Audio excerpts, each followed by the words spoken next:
아멘. 고린도전서 9장 12절 후반부부터 18절까지 말씀입니다.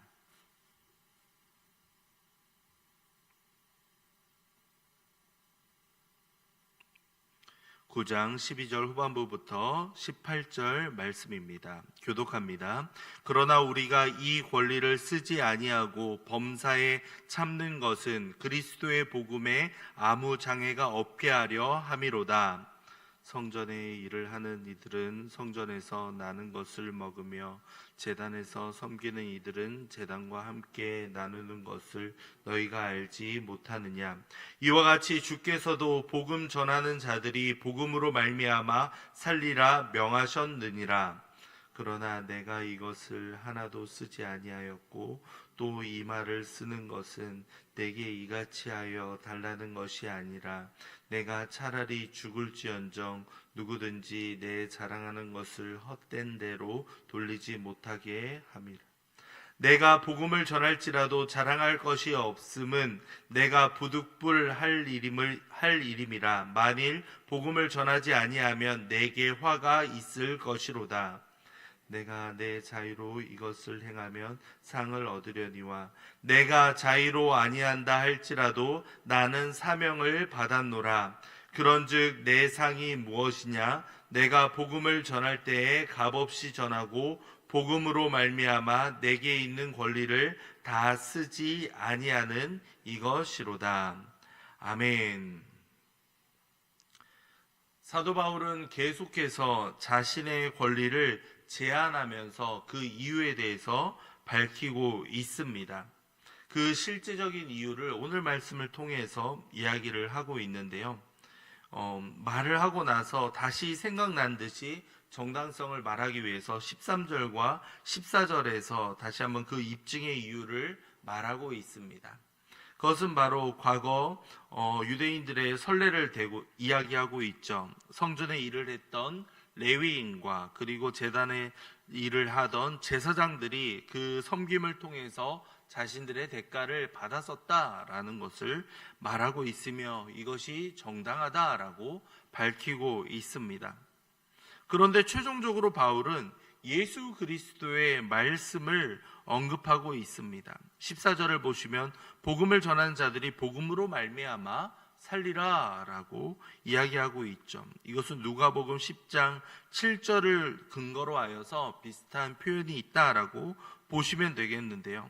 이것은 계속해서 바울이 자신의 권리의 정당성을 이야기하면서 자신을 또한 변호하는 내용이다라고 보시면 되겠습니다. 무엇입니까? 자신에게 정당한 권리가 있음에도 불구하고 왜 자신은 이 권리를 절제하고 있었는지, 그 이유가 무엇인지 예를 들어 설명을 하고 있던 겁니다. 12절 말씀을 보시면 권리를 쓰지 않고 참았다라고 이야기하고 있죠. 범사에 참는 것은 이라고 표현합니다. 여기서 참다라는 표현의 원어를 보면 덮어두다, 침묵하다라는 의미로 보시면 되겠습니다. 이것은 바울이 선택적으로 이 행동을 하였다라는 것으로 보시면 되겠습니다. 바로 그리스도인으로서의 그 권리와 자유를 어떻게 사용했는가 가장 훌륭한 예를 보여주고 있다라고 보시면 되겠습니다. 자격이 되지 않아서 권리를 주장하지 못하는 사람들이 있죠. 그런데 바울은 이러한 경우가 아니었다라는 겁니다. 충분히 권리가 있고 이것을 주장할 수 있음에도 불구하고 다 자격을 갖추고 있었지만 자신의 정당한 권리를 주장하지 않고 오히려 의식적으로 그 권리를 포기했다라고 말합니다. 그 이유는 단 하나입니다. 바로 예수 그리스도의 복음을 더 분명하게 전하기 위해서였다라는 겁니다. 복음을 전하기 위해서 자신의 권리를 참았다라고 보시면 되겠죠. 이 장애라는 표현이 나오는데요. 아무 장애가 없게 하려 함이다 라고 표현하고 있습니다. 여기서의 장애라는 것은 문자적으로는 나무 등을 쳐서 넘어뜨릴 때 사용하는 단어입니다. 그런데 여기에서 파생된 말들을 보면 이 나무를 사용하여서 여러 가지 또한 뭐 등걸이라든가 여러 가지 역할들을 또 하는 의미로 파생되었다라고도 보시면 되겠습니다. 무엇인가라면 바로 그가 복음을 전하는 데 있어서 걸림돌이 되거나 방해되는 것들을 오히려 더 그것을 이용하여서 하나님의 복음을 증거하는 데 사용했다라고 보시면 되겠습니다. 복음을 가지고 그 복음을 확장시키는 데 있어서 자신을 쳐서 복종시키는 길로 자신의 권리를 절제하고 그렇게 아꼈다라고 보시면 되겠습니다. 그 이유는 바로 자랑하기 위해서인데 그것은 그리스도, 오직 그리스도만을 자랑하기 위해서 이 모든 일을 행하였다라고 말하고 있습니다. 내가 이것을 하나도 쓰지 아니하였다라는 표현을 통하여서 다른 사람은 어떨지 몰라도 사도 바울은 이 권리를 사용하지 않겠다라는 결심을 발견하게 됩니다. 심지어 어떠한 표현이 나오고 있습니까? 15절 후반부를 보시면 내가 차라리 죽을지언정이라는 강한 표현이 등장하고 있죠. 그것은 무엇입니까? 내가 자랑을 누구든지 헛되게 하지 못하겠다라는 의미에서 이러한 자랑들을 하는 것이 헛된 것이 아니라 오직 하나님 앞에서 하는 신앙적인 모습이다라는 것을 명확하게 밝히고 있습니다. 복음을 위하여 자기의 권리를 다 포기했던 바울의 모습을 통해서 이것이 정말 자랑처럼 보일지 모르지만 이것은 복음을 위하여 수고하는 일 자체가 의미이기 때문에 이것은 나의 자랑이 아니다라고 표현을 하고 있습니다. 오히려 부득불할 일, 주일에 오후의 말씀을 통해서도 기억하실 겁니다. 이것은 당연한 것이다 라고 말하고 있는 것이죠. 내가 할 수 있는 그러한 모습이다 라고 분명히 밝히고 있습니다. 그가 사는 날 동안 존재하는 이유가 바로 복음을 증거하는 일이기 때문에 복음을 들어야 할 사람들을 위해서 내가 마땅히 하겠다라는 것입니다. 이것이 너무나도 당연한 것이기 때문에 내가 자랑하거나 드러낼 필요가 없다라고 표현하고 있는 것이죠. 이어서 17절 말씀을 통해서는 복음 사역과 관련해서 자발적인 측면과 비자발적인 측면을 말해주고 있습니다. 17절입니다. 한 번 더 읽겠습니다. 내가 내 자의로 이것을 행하면 상을 얻으려니와 내가 자의로 아니한다 할지라도 나는 사명을 받았노라. 아멘. 자의로 한다라는 표현과 또한 자의로 아니한다라는 표현이 함께 등장하고 있습니다. 그 출발점은 바로 직분 그리고 사명이라는 것임을 우리는 알고 있습니다.